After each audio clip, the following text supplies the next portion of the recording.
প্রকাণ্ড বাগানের জলাভূমিতে দুই রাজার বসবাস। তাদের মধ্যে ইনি একজন, আর একজন হলেন ইনি। প্রায় প্রতিদিনই তাদের মধ্যে ছোট ছোট বিষয় নিয়ে ব্যাপক সংঘর্ষ লাগে। সংঘর্ষের মূলে রয়েছেন এই রাজা, কারণ ইনার খুব ইগো। অন্যদিকে এই টেরিটরিতে তুলনামূলক নতুন বলে এই রাজা মনের দিক থেকে দুর্বল। তাছাড়া কিছুদিন আগে পাইলসের অপারেশন করিয়ে শরীরের দিক থেকেও তিনি খানিকটা দুর্বল। আবহাওয়া খারাপ, দেশ জুড়ে প্রচণ্ড দাবদাহ। আর এটাই যে একমাত্র কারণ এমনটি নয়।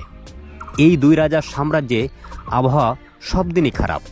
সংঘর্ষ তাদের মধ্যে যেন লাগতেই হবে। হতে পারে আজও তেমনই একটি দিন।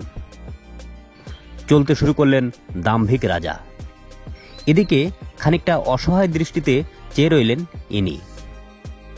জলাভূমিটার সাথে পার হলেই ওপারে গিয়ে ধরা যাবে তাকে। অন্যদিকে ইনি এই অসুস্থ শরীরে কি করবেন? গর্তে লোকাবেন নাকি লড়বেন? দ্বিধায় কাটছে প্রতিটি মুহূর্ত। কিন্তু দাম্ভিক রাজা চাই যুদ্ধ। সাম্রাজ্যে রাজত্ব হবে শুধু একার। বুঝতে পেরেছেন তিনি পারবেন না এই যুদ্ধে। গর্তে হারিয়ে যাওয়াই বুদ্ধিমানের কাজ। গর্তের কাছাকাছি চলে এসেছে যুদ্ধাগ্রহী দাম্ভিক রাজা। গর্ত থেকে সামান্য দূরে, আক্রমণের একেবারে দ্বার প্রান্তে। যদিও ভিতরে ঢুকে যুদ্ধ করা মোটেই সহজ কাজ নয়। এদিকে অসুস্থ শরীর নিয়ে এমন হিংস্র প্রতিদ্বন্দ্বীর সাথে যুদ্ধ করে বেঁচে থাকা নামুমকিন মনে করে বাঁচার শেষ চেষ্টায় গর্ত থেকে সজোরে দৌড় দিলেন দুর্বল রাজা। ঝাঁপিয়ে পড়লেন দাম্ভিক আর হিংস্র রাজা। কিন্তু আজও সময় ছিল প্রতিকূলে। অনেক সময় বাপেও যা করে না, আরও একবার ভাগ্য অসহায় রাজাটির সাথে তাই করল। তাকে বাঁচিয়ে নিয়ে গেল। প্রতিদ্বন্দ্বীকে চিরতরে শেষ করতে না পারলেও প্রাসাদটা তার দখলে এসেছে, এটাও বা কম কিসে।